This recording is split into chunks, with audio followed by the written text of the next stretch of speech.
Hey everybody, this is Blake here. Welcome to another episode of Review Memoirs. Today we're going to be talking about my reviews of Kickassia and the year one anniversary Brawl. Why not Suburban Nights or To Boldly Flee? Well, for one, To Boldly Flee hasn't been fully released, so until that happens I'm not going to review it, much less do a review memoirs on it. And no, I'm not going to talk about my current feelings on the first few parts that I have seen until I've watched it all and reviewed it, obviously. And then with Suburban Nights, I just figured I'd go ahead and include that and whenever I do a review memoirs on To Boldly Flee, so I can just say, two specials for one episode and two for this one. Now, I saw the year one Brawl way back when I first started getting into video reviewing, and I thought it was awesome, even though I didn't even know who half of the people were. And but before I really get into my feelings on that, since I did the Kickassia review first, I'll talk about that one. Now, I actually missed a lot of the hype. I wasn't even thinking about a year two special, but then they released the trailer and I thought it was amazing. I thought it was, to this day, it's the best trailer of all the year that got the glasses anniversaries. I mean, it was just so well made. It was epic but funny at the same time. I was just really excited for it. And then I watched the movie, and I do really like it. I think it is a very well put together film. To me, the big difference between that and Suburban Nights is Suburban Nights just feels more like an overlong sketch, or a series of sketches maybe at best. Whereas Kickassia actually feels like a real movie that just happens to have a bunch of internet reviewers. I think it is surprisingly well planned out. It seemed like every reviewer had an important role to play in their own way.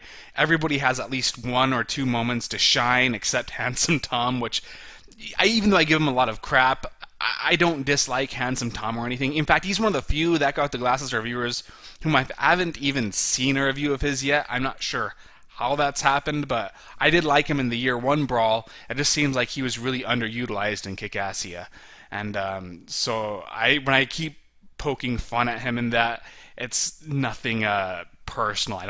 I have all the respect in the world for him based on what I've seen.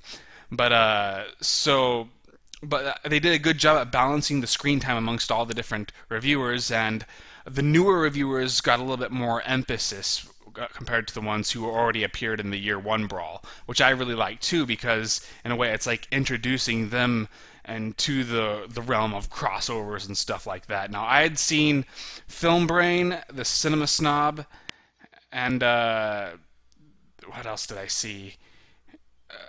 I don't think I'd seen Jew Warrior or Lord Cat at that point, but I thought they all did spectacular. The Cinema Snob and Film Brain had pretty important roles. Jew Warrior and Lord Cat, they didn't really have as much to do, but it seemed like Jew Warrior had some really golden funny moments, which is weird because I watched some of his videos after that, and even though he's pretty amusing, he's not what I'd call, at least he's not in the same way of the Nostalgia Critic or Angry Joe, a traditional video reviewing comedian.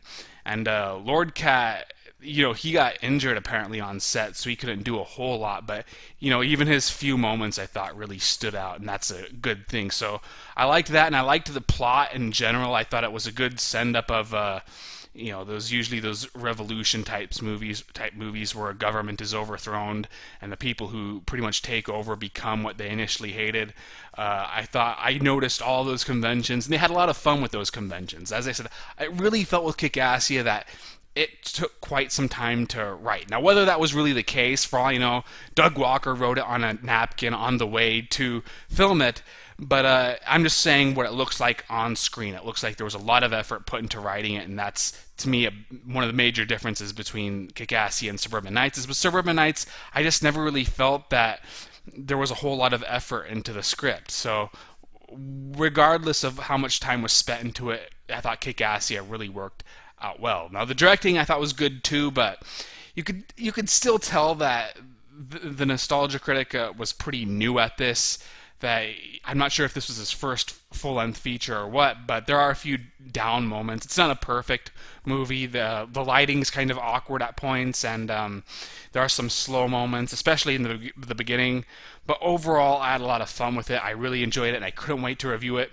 So I started reviewing it, and It was a much more complicated situation than I expected. Well, I mean, water. Well, I was expecting it to be really easy because with critiquing the critics, one of the main problems with editing it is finding footage that I could do a voiceover with, because it just seems weird. Like when I'm reviewing somebody like Unlicensed Garbage, for example, where they're almost complete voiceover and completely using a voiceover, and it's just the video game footage. It seems weird that I'm reviewing a person who's reviewing the game. Instead, if you just saw the clips, you'd probably presume that I was reviewing the game.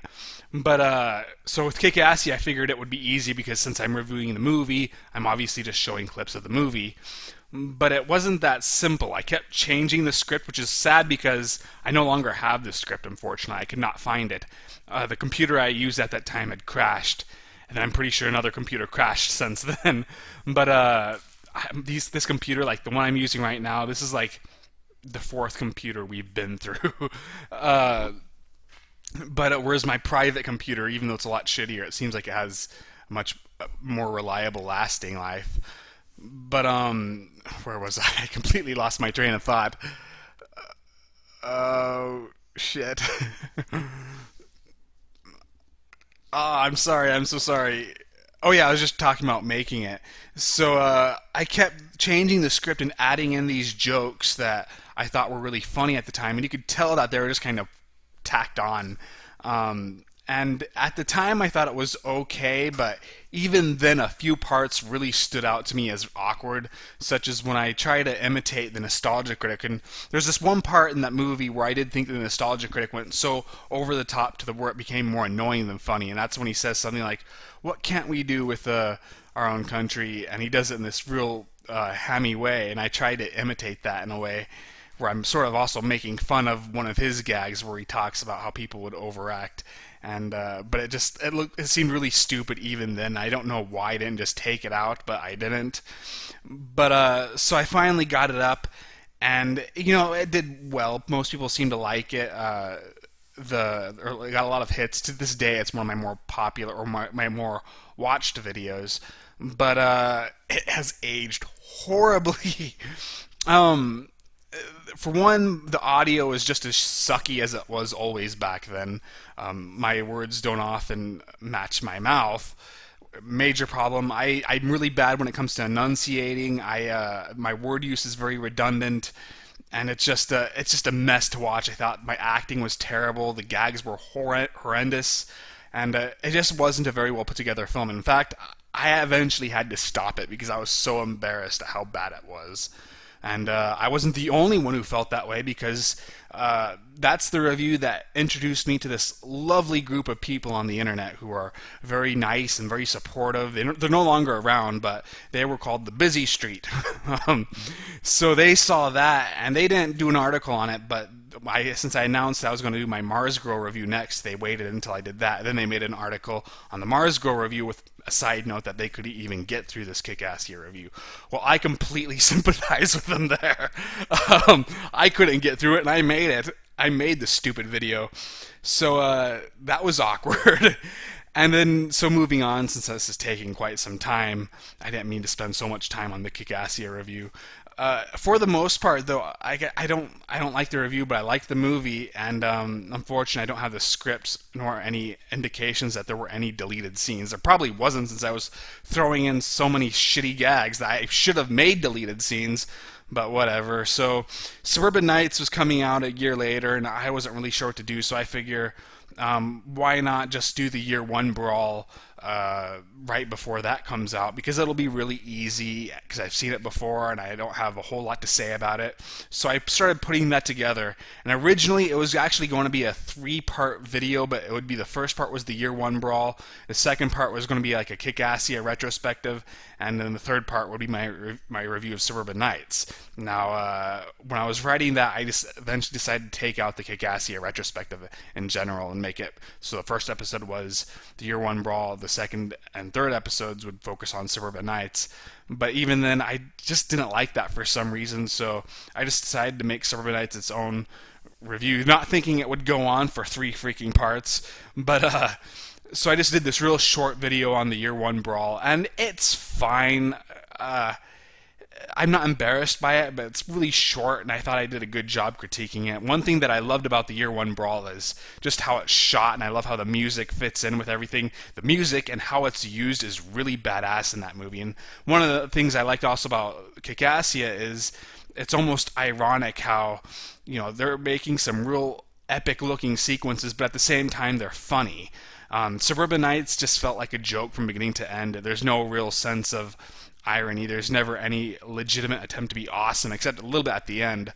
But with, like, when, for example, in the Year 1 Brawl, that clip I show where the Hunt for Red October, or one of the themes on that track starts playing, it's just a real awesome sequence, but it's also really silly, and that's what I really liked about it. And but at the same time, it hasn't aged very well, just because we've seen this done many different times before. So watching all these reviewers together, especially considering they don't have a whole lot to do, it no longer has that same novelty that it used to have. But it's still a really well-made video, and I really enjoyed that too. And making it was really easy.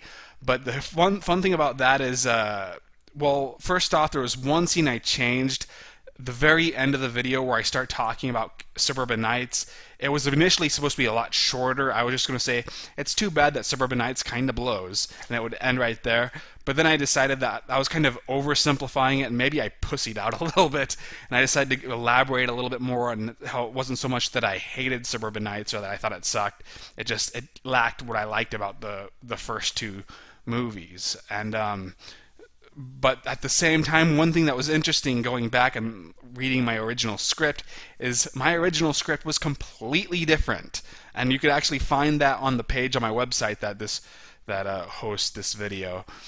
So if you want to read my original script, which, like I said, it's very different from the one that I ended up using for filming, give that a look. And that's really all I've got. So I did not like my Kickassia review, but I thought I was okay with the Year 1 Brawl review. It's hard to really fuck up when the video is like 3-4 minutes long. So that is all. Hopefully there will be a new Guidelines episode out this week, and I'll see you guys later.